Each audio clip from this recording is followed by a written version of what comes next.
urgensi Pancasila. Yang pertama, konsep Pancasila, yaitu salah satu cara untuk menanamkan pribadi yang bermoral dan berwawasan luas dalam kehidupan berbangsa dan bernegara.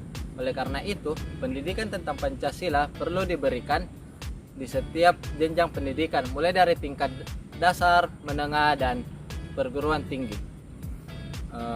Pendidikan tentang Pancasila memegang peranan penting dalam membentuk kepribadian mahasiswa di perguruan tinggi, karena setelah lulus diharapkan mereka tidak sekedar berkembang dalam intelektualnya saja, namun juga sikap dan perilakunya.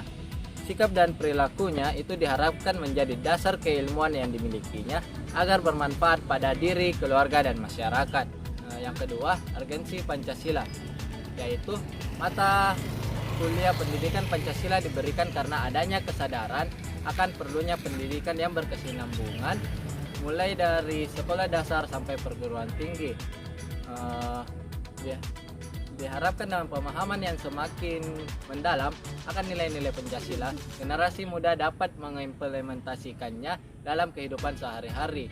Pendidikan Pancasila juga diberikan karena fakta kemerosotan penghayatan nilai-nilai Pancasila dalam kehidupan sehari-hari, baik melalui individual maupun kolektif sebagai bangsa. Dengan kata lain, mata kuliah ini dihidupkan karena adanya kesenjangan antara kata atau pengetahuan dan perbuatan atau tingkah laku. Adapun gejala yang mencerminkan kemerosotan penghayatan nilai-nilai Pancasila seperti salah satu kasus korupsi terbesar dalam sejarah Indonesia yang dilakukan oleh pejabat negara, yaitu kasus pengadaan kartu tanda penduduk elektronik atau EKTP yang didalangi oleh Setnov atau Setia Novanto. Pada tanggal 17 Juli 2017, Setnov yang dalam periode tersebut sedang menjabat sebagai Ketua Umum Partai Golkar dan Ketua Umum DPR RI ditetapkan sebagai tersangka dalam kasus korupsi proyek pengadaan EKTP. Pemerintah juga telah mengonfirmasi Setnov ditetapkan tersangka karena telah memiliki peran penting sebagai penentu untuk menguntungkan dirinya sendiri dan pejabat-pejabat lainnya dengan merugikan keuangan APBN atau anggaran belanja dari pendapatan nasional. Sudah ditetapkan untuk mendanai proyek pengadaan EKTP sebesar 2,3 triliun dari total anggaran 5,9 triliun. Selanjutnya, alasan dan tujuan perlunya pendidikan Pancasila, yaitu yang pertama, memperkuat Pancasila sebagai dasar falsafah negara dan ideologi bangsa melalui revitalisasi nilai-nilai dasar Pancasila sebagai norma dasar kehidupan bermasyarakat, berbangsa, dan bernegara.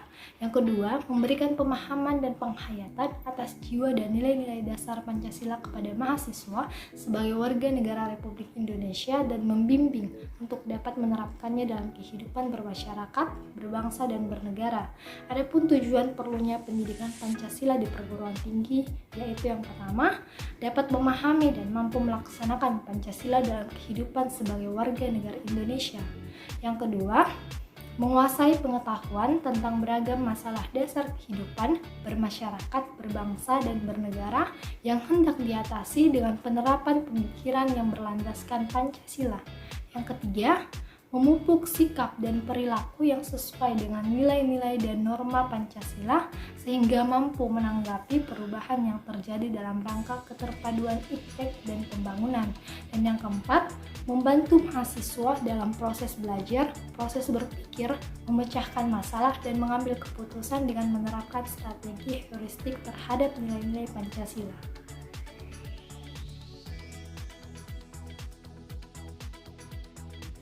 Nah, selanjutnya itu sumber historis, sosiologis, dan politik pendidikan Pancasila. Nah, yang pertama itu sumber historis.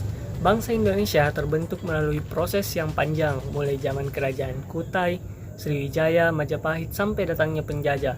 Bangsa Indonesia berjuang untuk menemukan jati dirinya sebagai bangsa yang merdeka dan memiliki suatu prinsip yang tersimpul dalam pandangan hidup serta filsafat hidup.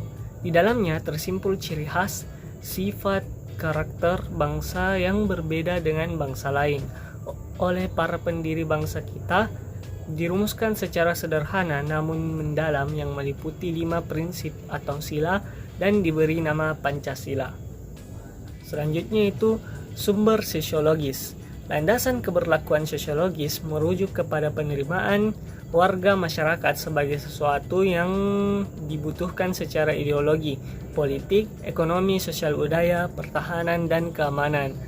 Dengan penyelenggaraan pendidikan Pancasila sesuai dengan kebutuhan manusia, maka pendidikan Pancasila akan berjalan efektif. Sejalan dengan landasan keberlakuan sosiologis Pancasila, diharapkan kita dapat berpartisipasi dalam meningkatkan fungsi-fungsi lembaga pengendalian sosial atau biasa disebut dengan agent of social control yang mengacu kepada nilai-nilai Pancasila. Nah, selanjutnya itu sumber politik.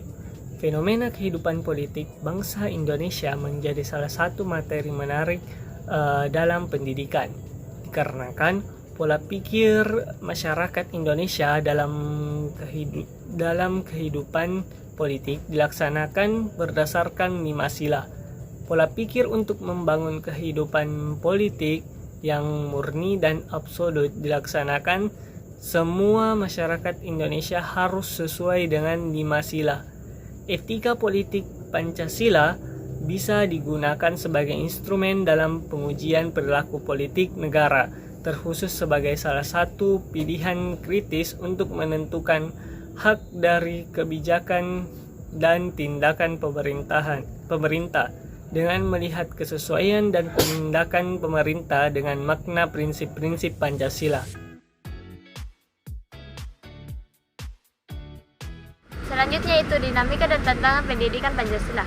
Yang pertama yaitu dinamika pendidikan Pancasila. Sejak lahirnya ketetapan MPR Republik Indonesia nomor 11 MPR 1978 tentang pedoman penghayatan dan pengalaman Pancasila P4 tersebut kemudian menjadi salah satu sumber pokok materi pendidikan Pancasila, diperkuat dengan TAP MPR Republik Indonesia nomor 11 MPR 1988 tentang GBHN. Ditetapkannya Undang-Undang Republik Indonesia nomor 20 tahun 2003 kembali mengurangi langkah kebudayaan Pancasila melalui pendidikan. Menguatkan keberadaan mata kuliah Pancasila di perguruan tinggi ditegaskan dalam Pasal 35 Pasal 2 Undang-Undang Republik Indonesia nomor 12 tahun 2012.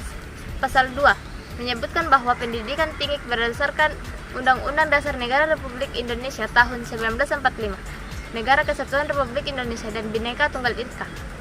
Pasal 35 ayat 3 menetapkan bahwa kurikulum pendidikan tinggi wajib memuat mata kuliah agama, Pancasila, kewarganegaraan, dan bahasa Indonesia. Selanjutnya itu tantangan pendidikan Pancasila. Tantangan ini dapat berasal dari faktor internal dan faktor eksternal. Dari faktor internal misalnya ketersediaan sumber daya dalam mata kuliah pendidikan Pancasila. Adapun tantangan yang bersifat eksternal antara lain adalah krisis keteladanan dari para elit politik dan maraknya gaya hidup hedonistik dalam masyarakat.